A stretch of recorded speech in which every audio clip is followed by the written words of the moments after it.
Tercera parte de nuestra clase de Derecho Probatorio, dirigida a los cursos sexto F, sexto H, sexto D y sexto G de Facultad de Derecho de la Corporación Universitaria Republicana. Y estábamos citando algunas normas de las oportunidades precisas para solicitar la práctica de las pruebas por los interesados. Y vamos a ver el artículo 82, numeral sexto. Dice lo siguiente, que tiene que ver con los requisitos de la demanda. Salvo disposición en contrario, la demanda con que se promueva todo proceso deberá reunir los siguientes requisitos. Sexto, la petición de las pruebas que se pretenda hacer valer con indicación de los documentos que el demandado tiene en su poder para que los aporte. El artículo 84, numerales 2 y 3. Anexos de la demanda. 2. A la demanda deberá acompañarse 2. La prueba de la existencia y representación de las partes y de la calidad en la que intervienen en el proceso en los términos del artículo 85. 3. Las pruebas extraprocesales y los documentos que se pretendan hacer valer y se encuentren en poder del demandante.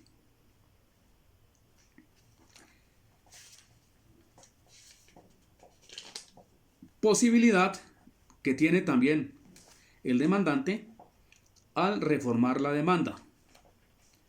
Artículo 93, inciso primero.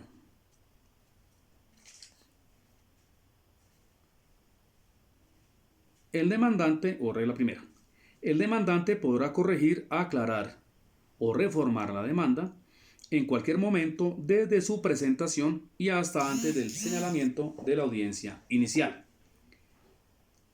Regla primera, solamente se considerará que existe reforma de la demanda cuando haya alteración de las partes en el proceso o de las pretensiones o de los hechos en que ellas se fundamenten o se pidan o alleguen nuevas pruebas.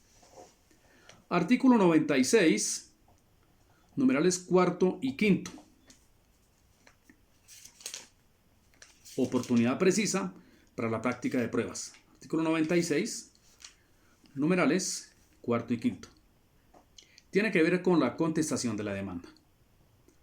La contestación de la demanda contendrá 4. La petición de las pruebas que el demandado pretenda hacer valer si no obraren en el expediente. Quinto, el lugar, la dirección física y de correo electrónico que tengan o estén obligados a llevar, donde el demandado, su representante o apoderado recibirá notificaciones personales. Y el inciso segundo de esa regla quinta dice: a la contestación de la demanda deberá acompañarse el poder de quien suscriba a nombre del demandado la prueba de su existencia y representación si a ello hubiere lugar, los documentos que estén en su poder y que hayan sido solicitados por el demandante o la manifestación de que no los tiene y las pruebas que pretenda hacer valer. Otra oportunidad, el artículo 127 en materia de incidentes.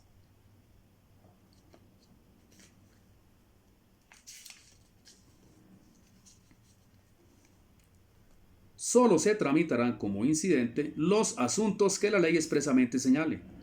Los demás se resolverán de plano y si hubieran hechos que probar, a la petición se acompañará prueba siquiera sumaria de ello. Y finalmente el artículo 238 del Código General del Proceso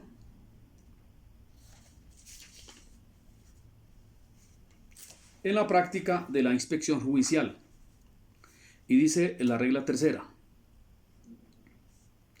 en la diligencia, el juez identificará las personas, cosas o hechos examinados y expresará los resultados de lo percibido por él.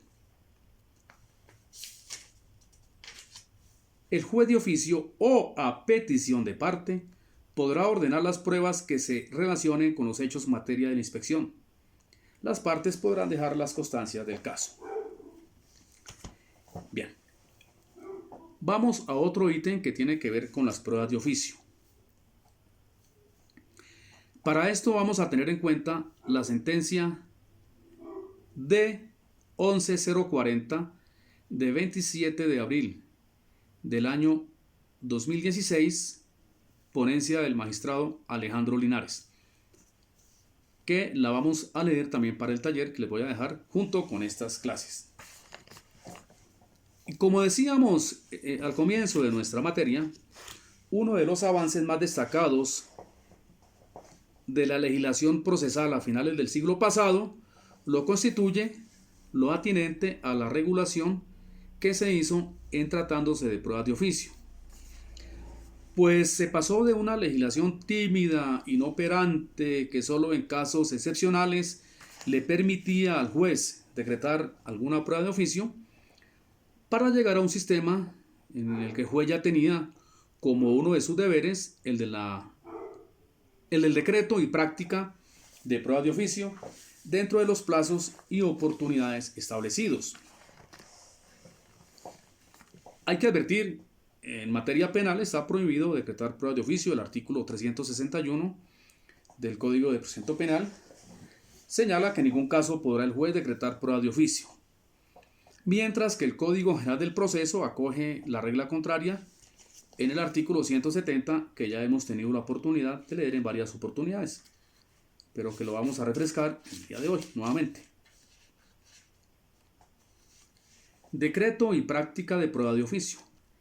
El juez deberá decretar pruebas de oficio en las oportunidades probatorias del proceso y de los incidentes y antes de fallar cuando sean necesarias para establecer los hechos objeto de la controversia. Estas pruebas de oficio, como hemos señalado en nuestras clases, y lo permite la parte final del artículo 170 o inciso final, permite el derecho de contradicción de las partes. Las pruebas decretadas de oficio serán sujetas o estarán sujetas a la contradicción de las partes. La sentencia, bueno, vamos a dejarla para una próxima sesión, la próxima semana. Bueno,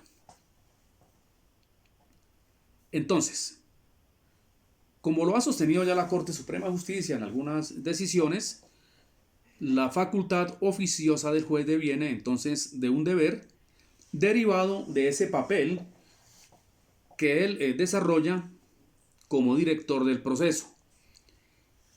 1. Y 2. Su compromiso de hallar la verdad como presupuesto de justicia. Vamos con otro ítem que tiene que ver con el decreto oficioso de pruebas en el Código General del Proceso. Vamos a tener en cuenta la sentencia que les voy a mencionar enseguida para nuestro taller. Y es la sentencia de casación de fecha 12 de septiembre del año 1994, con ponencia del magistrado Pedro Lafón Pianeta. El artículo 170 que hemos leído ya sabemos que proviene entonces ese decreto oficioso de la iniciativa del juez. No imperativo de las partes, pero sí como una sugerencia para que el funcionario analice si es del caso emplear la facultad. Dimos algunos ejemplos que retoco. En un proceso de alimentos, en ese trámite necesita reunirse dos presupuestos. 1, la necesidad del menor alimentario, y 2, la capacidad económica del obligado a darlos. Si en el curso del proceso no se ha establecido la capacidad económica, estamos ya en audiencia única, artículo 392 que remite al 372, y el juez en uno de esos testimonios logra establecer que el demandado en ese proceso trabaja en determinada empresa donde de pronto los ingresos son muy superiores, pues en caso contrario habrá que acudir a la regla o a la presunción de que devenga el mínimo, artículo 129 del Código de la Infancia y la Adolescencia. En ese caso el juez encuentra que necesariamente la prueba debe decretarse de oficio. Cuando llegue esa comunicación estará sujeta a la contradicción de las partes. Son algunas excepciones. Ahora, hay que decir que el auto que decreta prueba de oficio no es susceptible de recurso alguno. Y así lo prevé el artículo 169, inciso segundo, parte inicial. Las providencias que decretan pruebas de oficio no admiten recurso. Punto. Solo es apelable el que niega el decreto de una prueba pedida en oportunidad. Y como hemos dicho en derecho procesal, pero vamos a retocarlo acá. Así estaba previsto con el Código de Procedimiento Civil, que cuando el juez negaba el decreto de alguna prueba, esta decisión era susceptible de recurso de reposición y apelación por el apoderado, lo que implicaba que el expediente se iba en copia al superior para que desatara lo decidido por el juez. Y eso implicaba una demora en los trámites judiciales, pues hasta que no llegara de segunda instancia, un año, año y medio, el tiempo que se tomara, pues el proceso no avanzaba en espera de si había sido acertada o no la determinación del juez. Ahora, con el Código General del Proceso, en caso de que el juez niegue el decreto de una prueba pedida oportunamente por la parte interesada, resuelve la reposición ahí mismo, pero la apelación la concede al final cuando decida de fondo el proceso. Es decir, se va, si es que se apela a la sentencia, se va a la apelación de esa sentencia junto con las apelaciones que se hayan interpuesto en el curso del proceso para que el magistrado defina en una sola providencia.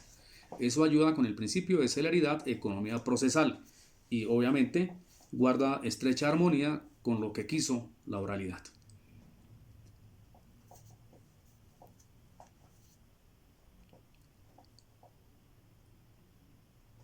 Vamos a dejar aquí esta tercera parte y avanzaremos en la última parte de nuestra clase, semana 6 de Derecho Probatorio.